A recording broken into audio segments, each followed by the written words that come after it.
Mesdames et messieurs, la semaine dernière, nous avons pris le temps d'examiner le supplément au voyage de Bougainville de Diderot, un texte riche et complexe, devenu un classique, qui ouvre d'innombrables pistes d'interprétation, aussi bien concernant la fonction philosophique et politique de Tahiti que la place de la parole autochtone dans les fictions européennes. Mais Diderot ne doit pas être l'arbre qui cache la forêt.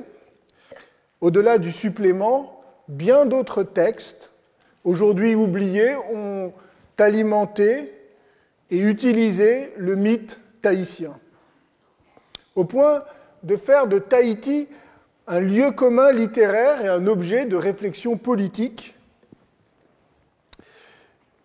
autour du rapport entre nature et civilisation, mais aussi autour du rapport entre l'Europe et ces îles lointaines du Pacifique, encore préservées, mais pour combien de temps, de l'influence et de la domination européenne.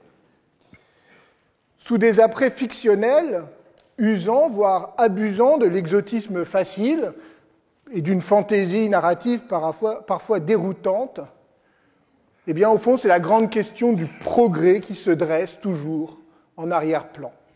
La fable de Tahiti, pour reprendre les mots de Diderot, se donne à lire et parfois à regarder et à entendre sous des formes très différentes à travers toute l'Europe.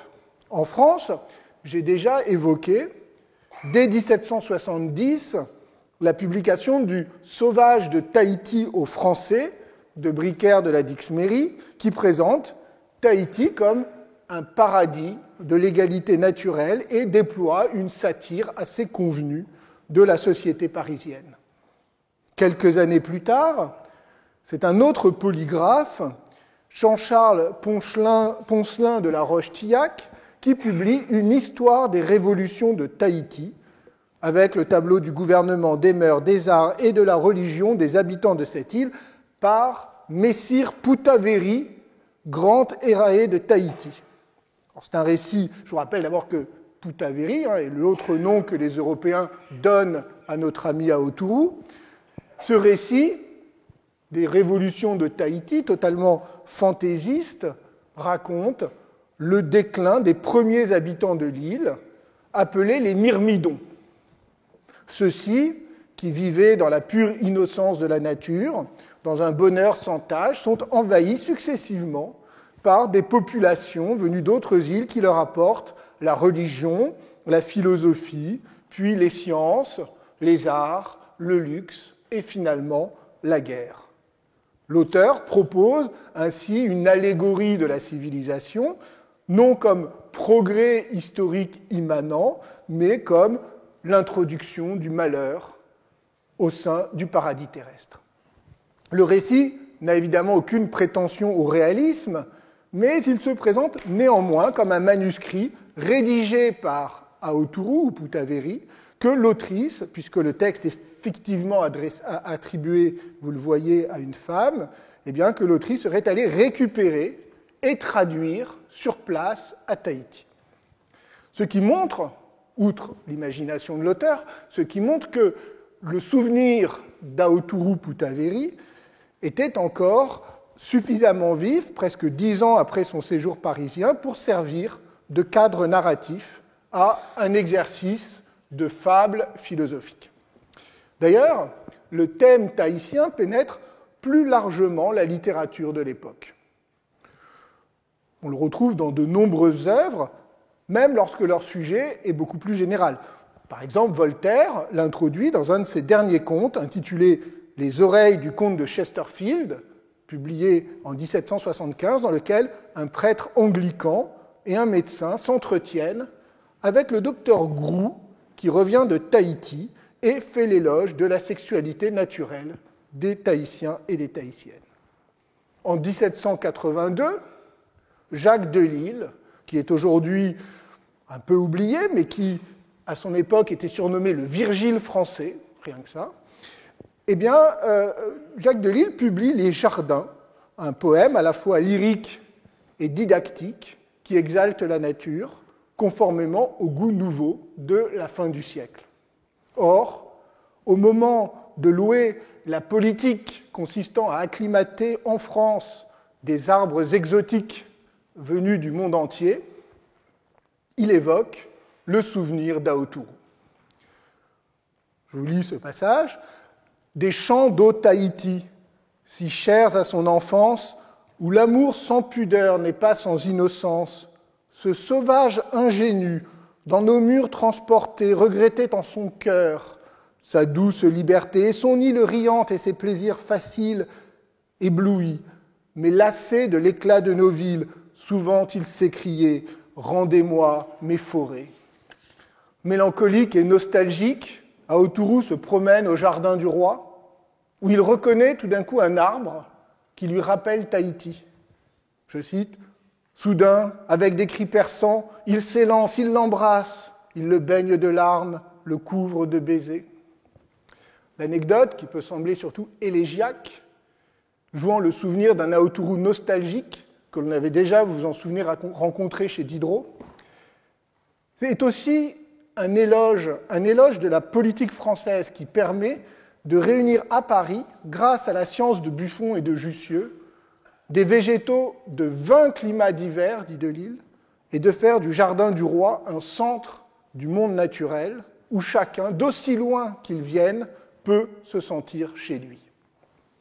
Quelques années plus tard, les différents récits des voyages de Cook ont été traduits et ont suscité l'intérêt du public, plus encore que celui de Bougainville, si bien que l'abbé Baston publie en 1791 les Narrations d'Omaï, un vaste roman d'aventure en 4 volumes qui retrace l'histoire de Maï avant l'arrivée des Anglais, puis lors de son voyage en Europe, et enfin de retour dans son île où il se fait reconnaître comme roi.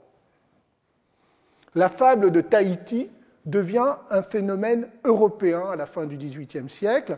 On en trouve des échos, évidemment en France et en Angleterre, je vais y revenir, mais y compris dans des pays qui n'ont pas directement participé aux explorations du Pacifique. Par exemple en Allemagne, où déjà en 1777, donc juste avant la parution du voyage de Georg Forster, un écrivain nommé Juste Zachariae publie un long poème idéalisant Tahiti sous le titre « De Tahiti ou l'île heureuse ». Une idylle versifiée, ouvertement inspirée par le récit tahitien de Bougainville. Les marins arrivent sur l'île, découvrent un véritable paradis terrestre et assistent à des danses de nymphes dénudées. Le texte se termine, là aussi, je dis là aussi parce que, comme chez Diderot, par un discours anticolonialiste. Cette fois, c'est le génie tutélaire de l'île qui prononce de sombres prophéties sur les conséquences de l'arrivée des Européens. Alors, rassurez-vous, je ne vais pas poursuivre cet inventaire pendant toute l'heure. Il y a effectivement de très nombreux textes. Cela pourrait être un peu fastidieux. Je vous renvoie à une partie de la bibliographie sur ce mythe de Tahiti. Je voudrais plutôt commenter 3 textes avec vous qui me semblent particulièrement intéressants, d'autant qu'ils relèvent de 3 genres littéraires différents. L'utopie politique, le roman sentimental et le théâtre. Alors, le premier texte sur lequel je m'arrête est un des grands succès littéraires de la fin du XVIIIe siècle, mais il n'est presque jamais associé à Tahiti. Il s'agit de l'an 2440, un roman de Louis-Sébastien Mercier, publié en 1771, un an donc après le séjour d'Aoturu à Paris. Ce que vous voyez ici est la couverture de la 2e édition. Dans ses travaux sur la librairie clandestine d'Ancien Régime, l'historien américain bien connu Robert Darnton a montré que le livre de Mercier avait été un des principaux best-sellers des années 1770. Alors vous connaissez peut-être l'intrigue, elle est simple. Le narrateur s'endort à Paris au XVIIIe siècle et se réveille au même endroit, mais 700 ans plus tard, en l'an 2440 donc, dans une ville où toutes les promesses des Lumières ont été tenues. La superstition a été terrassée, les droits des peuples sont reconnus, les hommes de lettres sont devenus des philosophes respectables et respectés, qui ne passent plus leur temps à se disputer inutilement, mais œuvrent désormais pour le bien commun et le progrès du savoir. C'est un des premiers romans d'anticipation qui déploie une vision utopique du futur, mais, vous le noterez, une utopie mesurée, raisonnable. Le monde de 2440 est à la fois familier, sans grande transformation politique ou technologique, et en même temps différent, puisque les abus ont été réformés et le progrès moral a triomphé. Mercier rompt avec les utopies fantaisistes qui avaient dominé le roman au début du XVIIIe siècle, avec leurs récits rocambolesques de naufragés arrivant sur des îles lointaines pour découvrir des sociétés idéales totalement différentes de la leur. Ici, l'utopie est rapatriée en Europe et même à Paris. Elle repose sur un idéal politique réformiste plutôt que sur une imagination débridée. Même si Mercier est aujourd'hui plus connu pour son tableau de Paris, extraordinaire description, je le dis en passant, à hauteur d'homme du Paris populaire de la fin du siècle, eh bien, l'an 2440 est un livre indispensable pour pénétrer au cœur de l'imaginaire intellectuel du XVIIIe siècle avec son mélange d'audace et de prudence. Alors, effectivement, on pourrait croire que nous sommes loin de Tahiti. Pourtant, dans un des chapitres du livre, le narrateur tombe sur des gazettes. Et ces gazettes donnent désormais des nouvelles du monde entier. Partout, de Pékin à Mexico, de Philadelphie à Moscou, les Lumières progressent. La communication intellectuelle et le cosmopolitisme l'emportent, les anciennes coutumes barbares ont disparu, les peuples ont fraternisé, les régimes autocratiques ont laissé la place à des républiques ou à des monarchies libérales. Notons que ce progrès généralisé s'accompagne d'une diffusion de la langue et de la littérature française. À Pékin, on joue L'orphelin de la Chine, la pièce de Voltaire. Plus frappant encore, à Constantinople, les Turcs, symboles du despotisme et de la superstition, ont été chassés. La liberté et la tolérance règnent.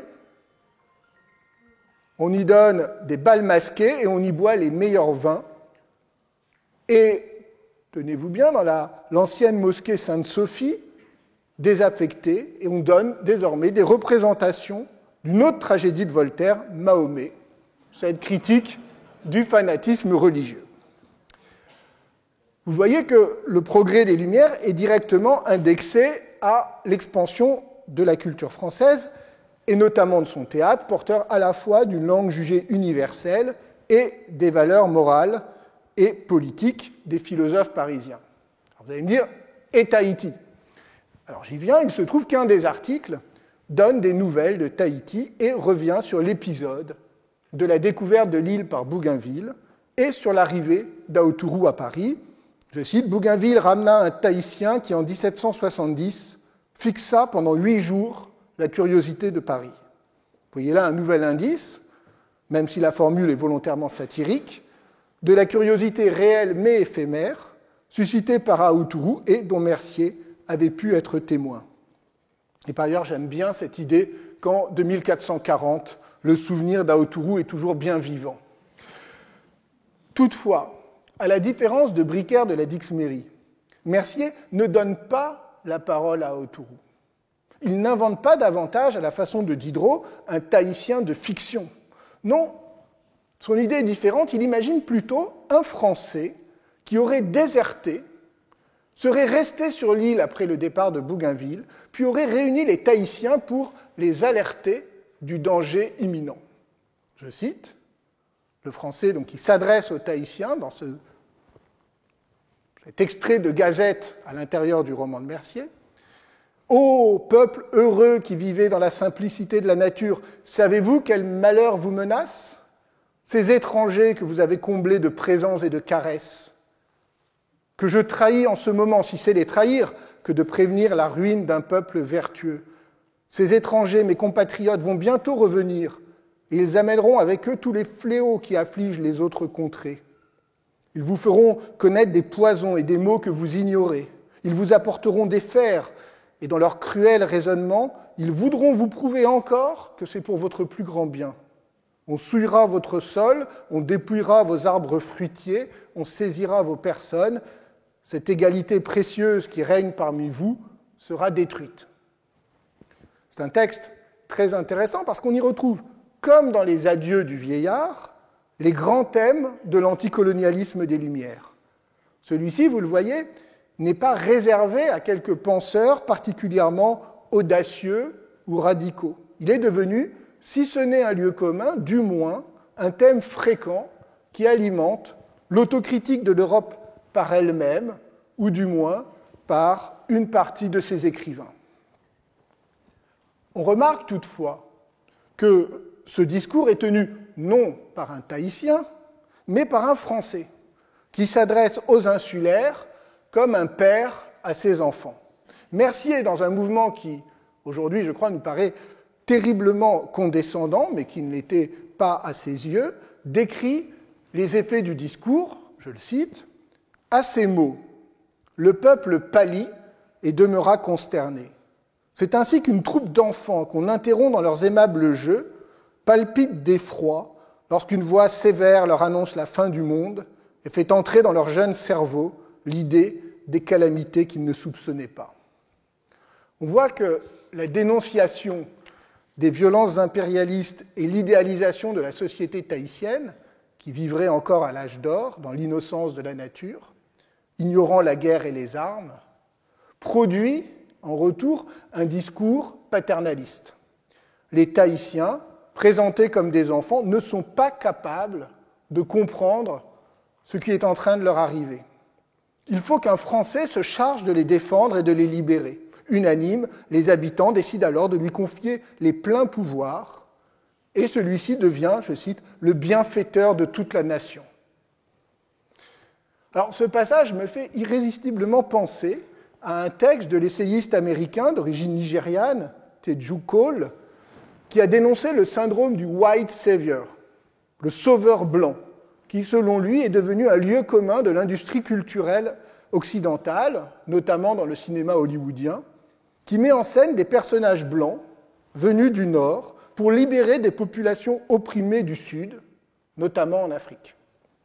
Ce complexe du sauveur blanc serait, d'après Teju Cole, au cœur de l'idéologie progressiste occidentale et permettrait de remplir le besoin sentimental d'Européens ou d'Américains du Nord, scandalisés par les injustices dont souffrent les populations du Sud, mais tout en conservant à l'Occident une supériorité morale et en infantilisant les populations du Sud.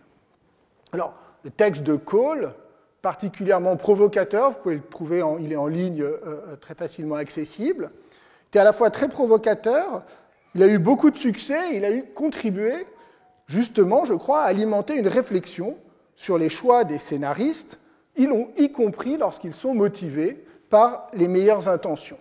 Alors, je ne discute pas aujourd'hui la question du thème du mythe du sauveur blanc dans le cinéma ou la littérature contemporaine, mais ce qui m'intéresse, c'est de remarquer que nous avons ici, dans le texte de Mercier, je crois, l'origine du thème du complexe du sauveur blanc dans l'idéologie progressiste occidentale, avec toutes ces ambiguïtés que les débats postcoloniaux contemporains nous permettent de mieux percevoir.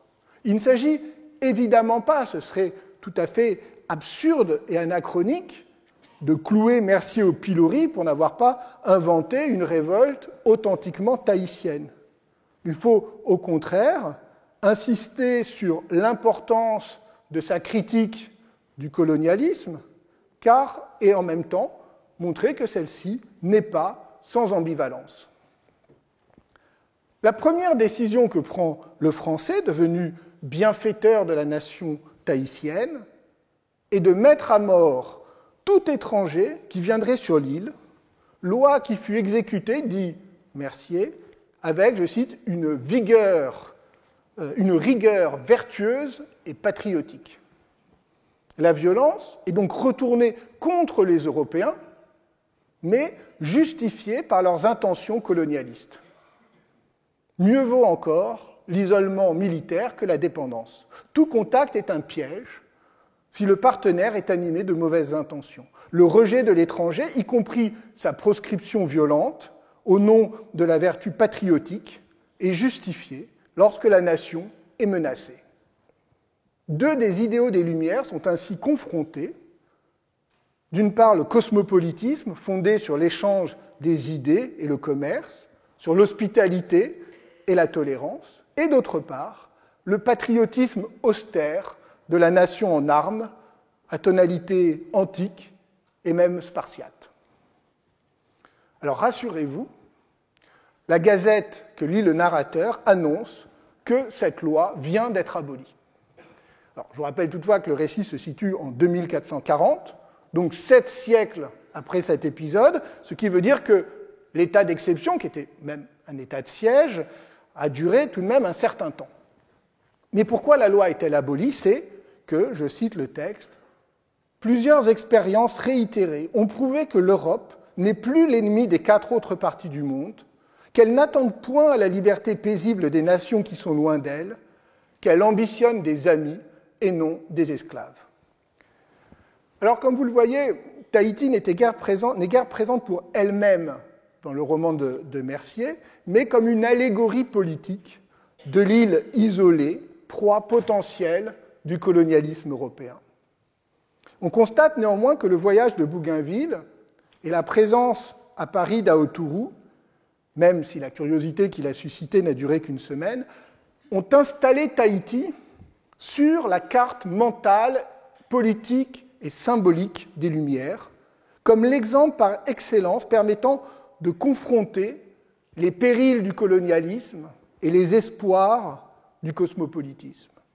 On voit aussi à quel point est désormais présente l'idée de l'Europe comme acteur historique collectif dans sa confrontation avec les autres parties du monde. La dénonciation de l'impérialisme européen, incarnée ici par le colonialisme français, est concurrencée par un autre thème, l'Europe comme ferment de civilisation, que l'on retrouve sous 2 formes, la littérature française qui apporte le savoir dans le monde entier, d'une part, et le bon législateur français, bienfaiteur des Tahitiens.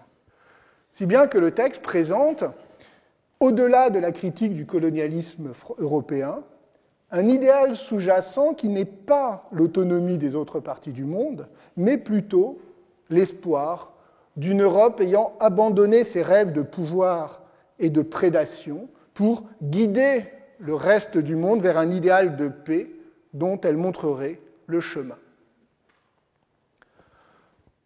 Autant l'an de 1440 est un livre bien connu des 18e, autant le second texte que je voudrais commenter avec vous est un roman largement oublié, Les Lettres tahitiennes, publié en 1784 par Joséphine de Montbard. Vous avez ici la couverture. Le roman appartient à cette grande vague de la littérature sentimentale de la fin du siècle, composée de nombreux romans épistolaires, qui ont beaucoup contribué à former le langage affectif du moment autour de la notion de sensibilité et de valorisation du sentiment. Le titre même de « Lettres tahitiennes » fait bien sûr référence aux lettres persanes de Montesquieu, mais aussi, et peut-être bien plus, aux lettres d'une péruvienne de Madame de Graffigny. Moins connue aujourd'hui que le chef-d'œuvre de Montesquieu, les lettres d'une péruvienne ont été un grand succès littéraire dès leur parution en 1747. Elles ont contribué à imposer le genre du roman sentimental quelques années après les grands succès anglais dans la matière, mais quelques années avant le plus grand succès français du genre, La Nouvelle Héloïse de Jean-Jacques Rousseau, auquel Joséphine de Montbard fait aussi allusion. Les lettres d'une péruvienne de Madame de Graffigny racontaient l'histoire d'une jeune princesse inca, Zilia, enlevée et emmenée de force en Europe, puis rachetée par un noble français qui tombe amoureux d'elle, mais qu'elle refuse d'épouser. Ici, la jeune femme est restée dans son île, vous allez le voir, mais le même mélange de langage sentimental et d'arrière-plan colonial se fait jour. En 1786, une réédition des lettres tahitiennes les présentera d'ailleurs comme une suite des lettres d'une péruvienne. Il ne faut surtout pas sous-estimer l'importance de ces romans sentimentaux dans l'histoire intellectuelle des Lumières. Ils ont souvent été regardés avec un peu de condescendance par les historiens des idées, mais plusieurs travaux récents ont montré l'importance de cette littérature dans la formation non seulement d'un style émotionnel, mais aussi d'un langage politique. Notamment, l'historienne américaine Lynn Hunt a soutenu l'idée que la diffusion dans la population de l'idéal des droits de l'homme avant la Révolution devait beaucoup plus à ces romans qu'aux textes plus théoriques des défenseurs du droit naturel. Ces romans auraient développé, dit-elle, un idéal d'empathie avec les souffrances de chaque être humain et, ce faisant, un idéal d'égale dignité de tous les êtres humains et de rejet de toute forme de violence exercée sur les corps. Autant la vie de Madame de Graffigny est extrêmement bien documentée, notamment grâce à son abondante correspondance, autant on en sait peu sur Joséphine de Montbard. Laure Marcellesi, qui a donné l'édition critique de référence des lettres tahitiennes, nous apprend que Joséphine de Montbard était issue de la petite noblesse de Languedoc et qu'à 16 ans, elle s'était enfuie en Prusse avec Louis de Montbard. Ils ont 2 enfants, ils vivent dans l'entourage de Frédéric II à Potsdam. Joséphine entame une carrière littéraire avec les loisirs d'une jeune dame, puis 2 traités d'éducation, dont, notons-le, Sophie ou l'éducation des filles en 1777. Enfin, en 1784, elle publie les Lettres tahitiennes, qu'elle réédite en 1786, et dès lors, elle ne publie plus. Elle se remarie avec un officier prussien. Elle entretient une amitié épistolaire avec Jean-Paul, l'écrivain romantique allemand, et elle meurt à Berlin en 1829. Alors, l'histoire des lettres tahitiennes est très simple. Vous allez la reconnaître immédiatement, c'est l'histoire d'un jeune Tahitien amené en France par un navigateur, l'histoire de ses illusions et désillusions au contact de la bonne société parisienne. Nous lisons la correspondance qu'il échange avec sa fiancée, restée à Tahiti. Même si le nom du héros est Zéhir et non Aotourou, le séjour de celui-ci a évidemment inspiré la romancière, et tout particulièrement une scène que j'ai évoquée déjà à plusieurs reprises, celle de l'embarquement d'Aotourou à bord de la Boudeuse, le jour du départ de Bougainville. Celui-ci précise, Bougainville, je cite, « Il y avait aussi dedans, dans la pirogue, il y avait aussi dedans une jeune et jolie fille que l'insulaire qui venait avec nous fut embrassée. Il lui donna 3 perles qu'il avait à ses oreilles, la baisa encore une fois, et malgré les larmes de cette jeune épouse ou amante, il s'arracha de ses bras et remonta dans le vaisseau. » Vous vous souvenez peut-être que je me suis demandé, il y a 3 semaines, ce qu'était devenue cette jeune femme.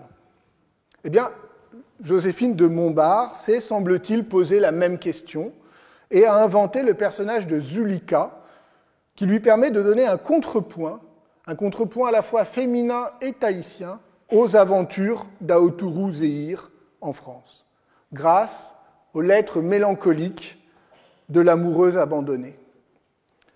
À vrai dire, le séjour de Zéhir à Paris n'est pas l'aspect le plus intéressant des lettres tahitiennes.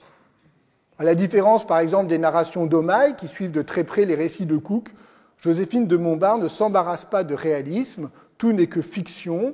Son personnage débarque à Marseille et non à Saint-Malo, il découvre la campagne languedocienne en compagnie d'un jeune Français avec qui il s'est lié, nommé Saint-Val. À peine arrivé à Paris, il tombe amoureux de la sœur de celui-ci, qui s'appelle Julie. Elle-même est mise au couvent. Ensuite, il tombe amoureux de 2 femmes du monde.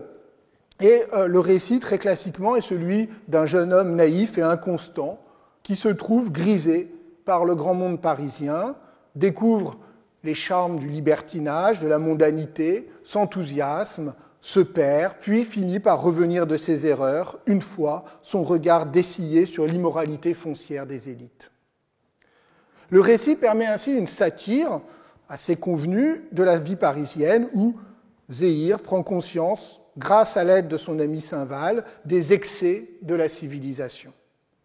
Ce qui dessine tout aussi classiquement un modèle historique qui oppose la simplicité naturelle des Tahitiens et la société raffinée mais hypocrite française.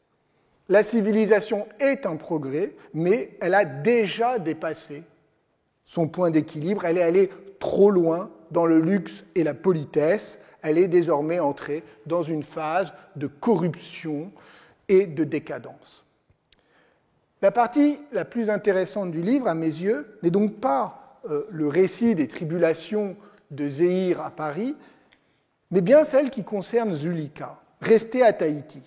Il faut sans doute y voir un effet du regard féminin, voire féministe, de l'autrice, car autant Zéhir se montre faible, victime, dit-il, de sa funeste curiosité, fasciné par les Français qu'il décide de suivre, puis par les Françaises qu'il veut séduire, ou dont il devient le jouet, autant Zulika, pour sa part, est une figure pure d'amoureuse désintéressée. Mais, restée à Tahiti, elle doit subir la brutalité et l'injustice des Européens. Leur arrivée n'est pas entièrement néfaste, parce qu'elle a permis l'apprentissage de l'écriture et de la langue française. Et vous voyez que celle-ci, comme chez Mercier, échappe à toute critique. Elle n'est pas le problème, elle est la solution, puisqu'elle permet d'écrire, et notamment cette correspondance. En revanche, l'arrivée des Européens s'est accompagnée de multiples violences entre Européens, lors d'une bataille navale entre Français et Anglais, puis à l'encontre des Tahitiens. Mais surtout, Zulika souligne que le colonialisme pervertit et détruit la société locale. Je la cite, « Pourquoi ces étrangers abordèrent-ils dans notre île? Pourquoi les fîmes-nous participer à nos plaisirs? Les cruels, ils nous ont fait connaître la douleur pour le prix de nos bienfaits. » Les Européens ont rompu l'équilibre de la société insulaire, ils veulent dominer et tout obtenir par la contrainte. À la violence des Français a succédé la tyrannie des Anglais. Je cite, « Nous n'avons fait que changer de tyran. » Le paradis tahitien, cette île fortunée, peuplée d'êtres généreux et innocents, n'existe plus. Il a été détruit. Au début du roman, Zulika reproche à Zéhir d'être parti. Elle le supplie de revenir. Fuis ces hommes dangereux qui érigent les crimes en vertu. Renonce à leurs sciences destructives, à leurs inventions dangereuses.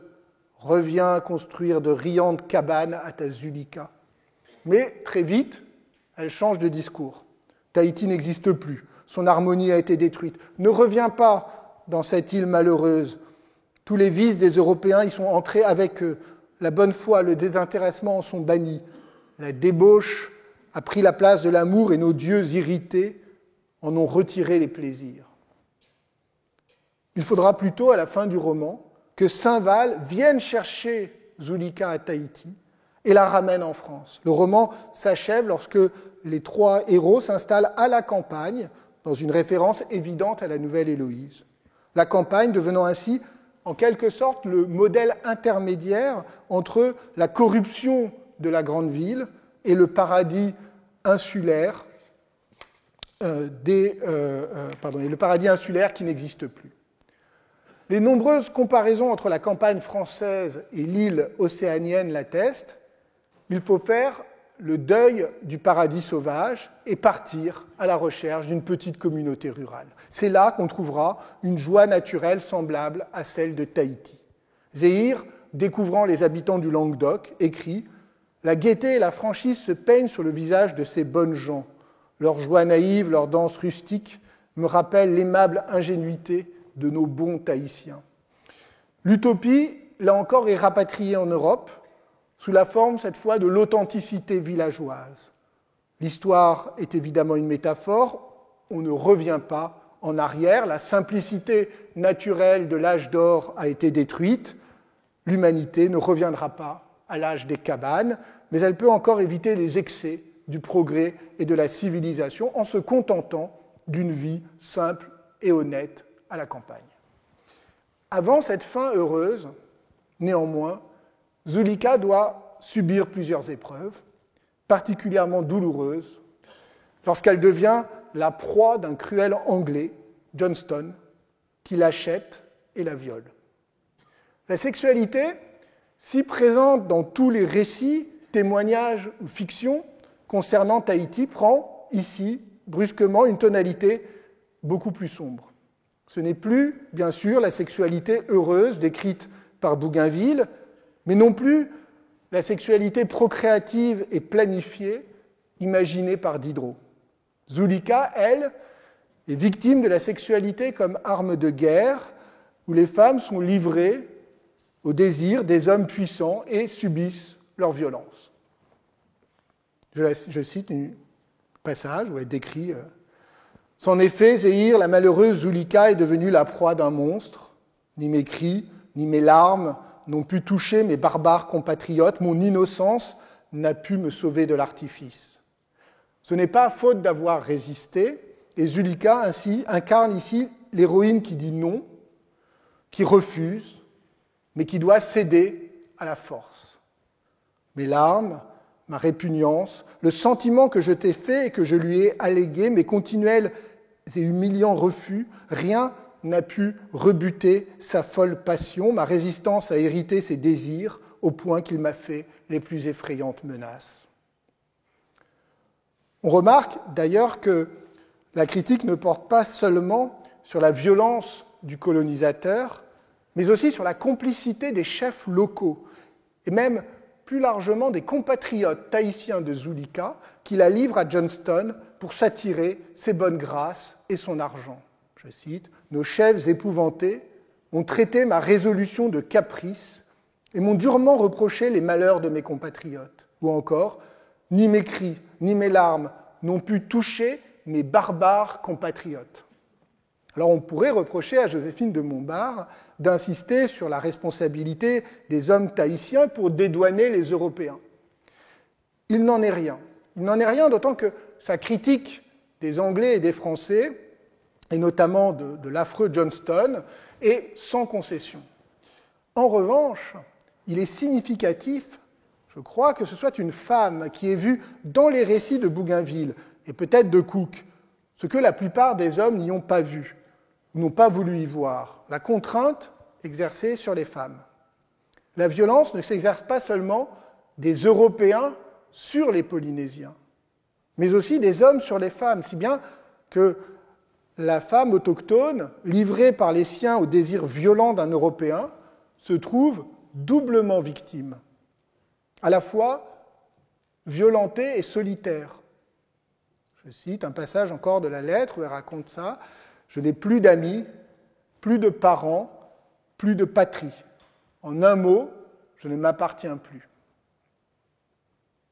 Par l'intermédiaire de son personnage féminin, Joséphine de Montbard manifeste une grande sensibilité au fait que la violence coloniale n'est pas simplement une oppression extérieure qui s'exerce sur la société colonisée, mais qu'elle détruit les solidarités traditionnelles au sein de la société, laissant les plus vulnérables, et notamment les femmes, à la merci de leurs bourreaux.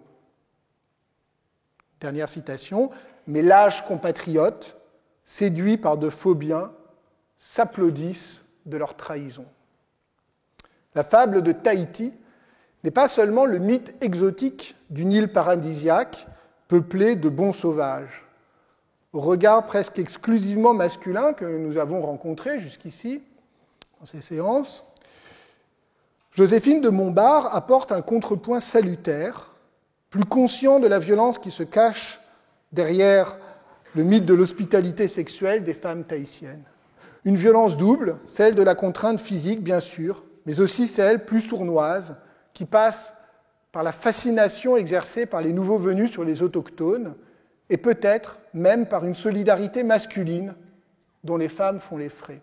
Le roman sentimental, sous des apparences un peu mièvre parfois, est en réalité un genre littéraire d'une grande force politique, parce qu'il permet notamment aux femmes de proposer un autre regard et de sensibiliser les lecteurs et les lectrices à des formes de violence que d'autres registres littéraires, par exemple le langage galant et libertin, dissimulent.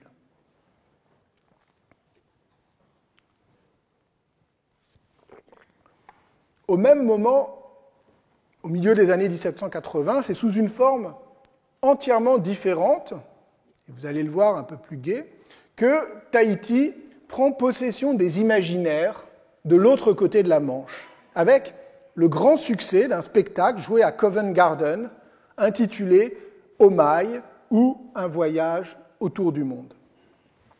Ce spectacle était une pantomime, genre alors très populaire. À l'origine, comme son nom l'indique, la pantomime était une performance composée uniquement de gestes où les acteurs n'avaient pas recours au langage parlé. Selon un discours alors répandu, la pantomime faisait office de langage universel capable de tout exprimer en échappant au problème de la traduction. Vous vous souvenez d'ailleurs que la communication entre les Européens et les Tahitiens avait souvent recours à la gestuelle. Comme spectacle public, toutefois, au début du XVIIIe siècle, la pantomime était plutôt un divertissement populaire, souvent burlesque et parodique. En France, c'était un genre pratiqué notamment à la foire, qui permettait de contourner le privilège de la comédie française pour les pièces parlées. À Londres, dans les années 1720-1730, la pantomime connaît un grand succès en utilisant les personnages de la commedia dell'arte, notamment Harlequin et Colombine. Si bien qu'on se met à parler d'ailleurs d'arlequinade. Pour les défenseurs du genre, la pantomime présentait l'avantage d'offrir un spectacle populaire, compréhensible par tous, tout en faisant revivre une grande tradition du théâtre antique. En revanche, ce genre de la pantomime était aussi critiqué par les défenseurs d'un théâtre plus traditionnel qui y voyait un genre vulgaire, bassement comique. Puis, au début des années 1760, la pantomime évolue en Angleterre grâce aux efforts du grand acteur David Garrick, qui était alors la grande vedette du théâtre britannique, et le directeur du théâtre de Drury Lane. Garrick remet la pantomime à l'honneur, en lui redonnant de la respectabilité, puisque lui-même incarne le théâtre shakespearien dans tout ce qu'il a de plus légitime. Surtout, il introduit deux changements majeurs. D'abord, il écrit des dialogues pour Harlequin, puis pour d'autres personnages. Ensuite, la pantomime est désormais jouée exclusivement pendant la période de Noël. Il inaugure ainsi ce qui va devenir une grande tradition, celle des spectacles musicaux, joués spécialement pendant la période de Noël. Certains historiens du théâtre, comme John O'Brien, y voient même plus largement l'origine d'une culture de l'entertainment, le divertissement. Des spectacles qui étaient à l'origine populaires, au sens où ils étaient ancrés dans la culture du peuple, et qui sont désormais refaçonnés par les élites et surtout par les institutions culturelles privées en vue de vendre du divertissement aux masses. Cette évolution s'inscrit d'ailleurs dans un cadre plus vaste qui est celui au XVIIIe siècle de la commercialisation des loisirs, comme l'a montré notamment l'historien anglais John Brewer dans son livre sur les plaisirs de l'imagination. Et c'est dans ce contexte que fut joué, à partir de décembre 1785, le spectacle intitulé « Omai » ou « Un voyage autour du monde ». Il rencontra un succès tout à fait considérable, avec une cinquantaine de représentations, puis fut rejoué l'année suivante. Le spectacle était le résultat d'une exceptionnelle collaboration entre un écrivain, auteur du livret, John O'Keeffe, un compositeur, William Shields, et un peintre, Jacques de Lutherbourg, qui était en charge des décors et des costumes. Grâce au livret et aux nombreux comptes rendus parus dans la presse, on connaît assez bien l'intrigue. Elle débute à Tahiti, sur un marae, où le chef Tu demande au dieu de protéger son fils Omai, qui doit lui succéder. Le grand prêtre, qui semble assez librement inspiré de Tupaya, annonce à Omai qu'il doit aller en Angleterre pour obtenir du soutien et conquérir l'amour de la belle Londina et le soutien de Britannia. On suit ensuite les aventures d'Omai à Londres, où il est accompagné de son serviteur Harlequin. Il doit faire face à un rival espagnol, selon une intrigue que l'on retrouve souvent dans les pantomimes, mais qui faisait aussi ici écho à la rivalité à Tahiti avec les Espagnols. Puis, les personnages repartent dans le Pacifique, visitent les principales étapes des voyages de Cook, la Nouvelle-Zélande, les îles polynésiennes, le Pacifique Nord, y compris des lieux où le véritable Maï n'a jamais mis les pieds, au Kamchatka par exemple, cette grande péninsule à l'est de la Sibérie, en Alaska et à Hawaï. Enfin, la pièce se termine par le retour triomphal d'Omai à Tahiti, où il est sacré roi et épouse Londina. Dans la grande baie de Matavai, au coucher du soleil, se déroule alors, c'est la scène finale, une grande procession des représentants de toutes les régions visitées par Cook, venus fêter le couronnement d'Omai. Et donc défilent des danseurs et des danseuses de Tahiti, mais aussi des guerriers de Nouvelle-Zélande, ainsi qu'une femme et son enfant, des envoyés des îles Marquises, des envoyés d'Hawaï, de l'île de Pâques, et même des Inuits de l'Alaska. Un capitaine anglais remet officiellement à Omai une épée britannique, puis annonce la mort du capitaine Cook. La procession se termine alors avec la pièce par un chant en l'honneur de James Cook. Celui-ci est désigné comme un génie, un demi-dieu. Il est venu, dit l'hôte final, pour sauver et non pour conquérir, pour apporter la liberté et non la domination. Ce sont les tout derniers mots de la pièce, qui célèbre un César anglais, mais un César pacifique, dont la gloire repose sur le refus de la conquête. Vous voyez, il est venu, il a vu, mais pas pour conquérir, pour sauver. Il est le César de la Grande-Bretagne, who scorned the ambition of making a slave, while Britons themselves are so free. Comme vous le voyez, le livret comportait 3 éléments. Premièrement, un récit assez lâchement décalqué des voyages de Cook, avec des personnages réels, comme Mai, mais aussi Tu, ou Pourea, vous vous souvenez de Pourea, elle devient ici une enchanteresse, une sorte de Circé au pouvoir maléfique, et même Iti, qui figure ici un rival local de Mai pour le contrôle de l'île. Donc, premièrement, des personnages réels. Deuxièmement, une intrigue comique à la fois sentimentale et burlesque, avec des quiproquos et des rebondissements dont je vous ai épargné les détails et qui visaient à amuser le public londonien. Enfin, un éloge de l'Empire britannique, avec le capitaine Cook en héros civilisateur, assurant l'unité de tous les peuples du Pacifique, sous l'égide bienveillante de la Grande-Bretagne. Sur le plan idéologique, on est loin des fictions anticolonialistes françaises, on ne trouve aucune dénonciation de l'arrivée des Européens, bien au contraire. Et pourtant, le sous-texte, en réalité, n'est pas si différent lorsqu'on y réfléchit. Il s'agit bien de mettre en scène une domination douce, bienveillante, paternelle, très éloignée de la conquête coloniale qui avait marqué les débuts de l'ère moderne. Surtout, le grand succès du spectacle tenait à ses décors et à ses costumes. Les concepteurs ont cherché à s'approcher au plus près de l'exactitude, à donner au spectateur l'impression de voyager dans le Pacifique, comme Cook l'avait fait, au point que le magazine The Rambler put écrire que le spectacle était une école pour l'histoire de l'homme. Des décors somptueux défilaient sur scène et créaient un effet de réalisme qui a frappé tous les contemporains. Ici, le rôle du peintre Lutherbourg est particulièrement important, comme l'a montré Rüdiger Jopion, dont le travail est resté le travail de référence, même s'il est complété aujourd'hui par d'autres recherches. Lutherbourg était un peintre français spécialisé dans la peinture de paysages, qui s'est installé à Londres dans les années 1770, où, tout en continuant à peindre, il s'est mis aussi à travailler dans les décors et les machineries de théâtre. Il a même ouvert un petit théâtre qui visait à reconstituer, grâce à divers effets physiques, des atmosphères climatiques et qui annonce les grands succès au XIXe siècle des dioramas et panoramas, ses ancêtres du cinéma.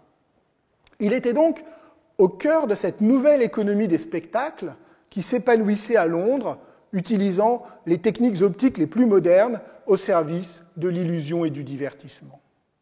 Pour Omaï, Loutherbourg s'est directement inspiré des dessins et des tableaux des peintres qui avaient accompagné Cook lors de ses voyages, notamment William Hodges, mais aussi John Weber, qui avait accompagné Cook lors du 3e voyage. Ce dernier, John Weber, pas Cook, qui était mort, donc John Weber a été associé de très près au spectacle, consulté non seulement sur les dessins et les images, mais aussi sur les costumes et sur les objets. Sa collaboration, qui était connue publiquement, contribuait à donner un effet de réalité. Il est même possible, il y a des débats parmi les historiens d'art, mais il est même possible que certains décors aient été peints par Weber lui-même, par John Weber, à partir donc de ses souvenirs et de ses propres dessins faits sur place à Tahiti. Alors, malheureusement, les dessins et les peintures des décors ont été peu conservés, à l'exception de quelques maquettes de décors qui, malheureusement, ne concernent pas les scènes tahitiennes, mais permettent, et ont permis notamment à une équipe d'Oxford de reconstituer quelques scènes de la pantomime, notamment, par exemple, celles qui se déroulent dans les jardins de Kensington à Londres, ou encore sur une plage du Pacifique, ou dans une yourte du Kamchatka.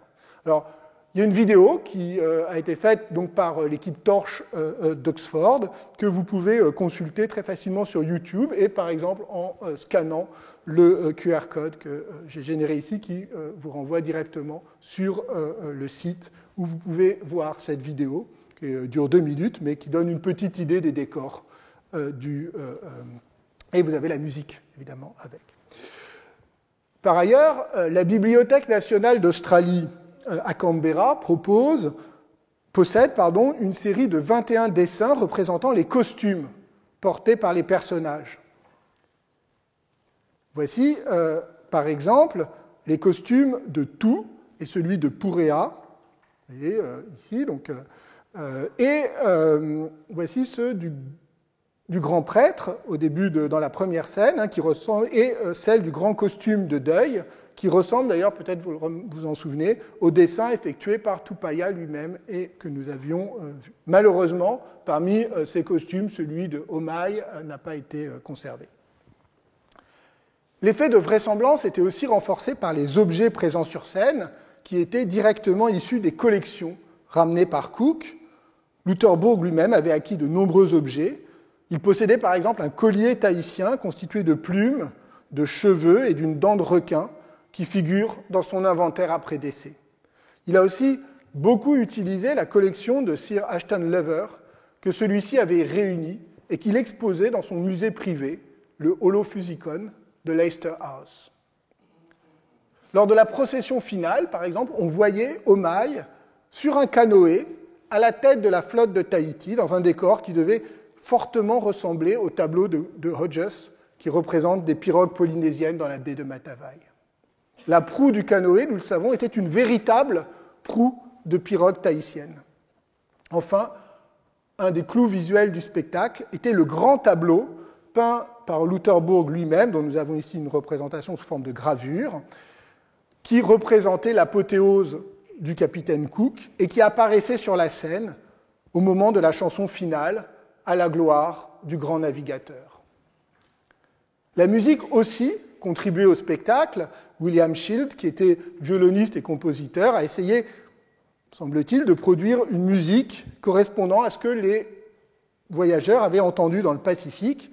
Et pour cela, il semble qu'il ait intégré des instruments polynésiens, en particulier des tambours qui accompagnaient certaines chansons et danses, instruments polynésiens qui font actuellement l'objet d'une étude importante de Mélanie Traversier. Il semble toutefois que l'authenticité de cette musique ait été assez relative. Selon l'historienne de la musique Vanessa Anew, la musique de la pantomime, pour autant qu'on puisse la reconstituer, était plutôt un pastiche musical, intégrant des musiques d'origine assez différentes. Par exemple, une des chansons chantées par un personnage tahitien était en réalité l'adaptation d'une chanson irlandaise. Alors vous voyez des chansons entraînantes, exotiques mais pas trop, des danses sur fond de décors spectaculaires et d'aventures entraînantes. Broadway n'a rien inventé. Le spectacle présentait ainsi une double dimension. Il s'agissait à la fois d'un divertissement de Noël, amusant et fantaisiste, et d'un spectacle de curiosité ethnographique, presque une exposition sur les mers du Sud, sans qu'il soit possible de bien distinguer les deux, et c'est ce qui fait toute la difficulté. C'est un peu, si vous voulez, comme si le théâtre Mogador programmait une comédie musicale de Noël en collaboration avec le Quai Branly. L'anthropologue Jordana Charouti a d'ailleurs beaucoup insisté sur ce désir d'exactitude et de pédagogie, sur, dit-elle, cette surprenante ambition de réalisme ethnographique, c'est sa phrase, et elle veut y voir une véritable opération de réduction de l'altérité, un geste visant à intégrer les Polynésiens à une humanité commune, tout en donnant à comprendre la diversité culturelle. Et en cela, dit-elle, la pantomime serait presque un dispositif savant. Mais on peut voir aussi cette précision documentaire comme un élément du réalisme au service du spectacle, au service de son efficacité en tant que divertissement. C'est d'ailleurs à cet aspect que les contemporains ont été sensibles, si on en croit les nombreuses recensions parues dans la presse à l'époque. Toutes insistent sur le succès de la pièce, sur le plaisir que prennent les spectateurs à ce mélange d'aventures merveilleuses et de réalisme quasi-documentaire. Le Times, par exemple, vante la musique enchanteresse et le plaisir procuré par le divertissement, avec ses scènes exotiques et ses costumes étrangers. L'article insiste sur le mélange d'amusement, fun, et de ravissement, delight. Et écrit « Nous disons ravissement, car quoi de plus ravissant qu'une fascination enchanteresse qui monopolise l'attention sur la scène que l'on a devant les yeux et qui conduit l'imagination, de pays en pays, de la zone glaciale à la zone torride, montrant comme dans un miroir les paysages des différents climats, avec toutes les productions de la nature dans les mondes animal et végétal, et tous les efforts de l'homme pour se nourrir, accéder au confort et au luxe grâce aux effets de l'art. » Vous le voyez, la citation elle-même glisse du plaisir enchanté à la dimension didactique, presque pédagogique. Pour conclure, c'est un spectacle digne d'être contemplé par tout être rationnel, de l'enfant au philosophe âgé.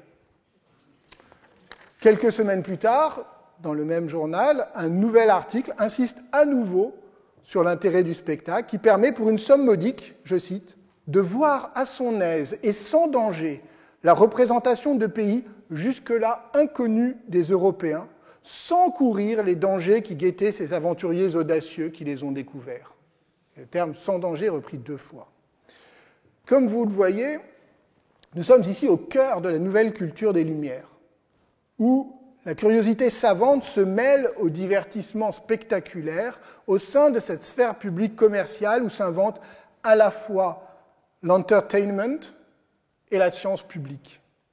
Le débat a souvent porté sur la valeur de ces productions.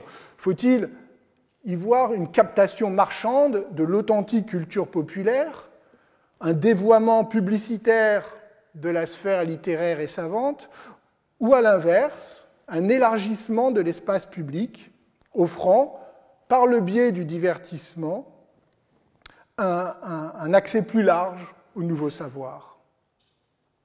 Ici, toutefois, un autre enjeu est explicite. L'exotisme tahitien, recyclé par l'entertainment londonien, permet de produire un discours au service du projet impérial britannique, tourné désormais vers le Pacifique et repeint aux couleurs d'un humanisme cosmopolite dont le roi d'Angleterre serait le garant et le capitaine Cook, le génie tutélaire et bienveillant.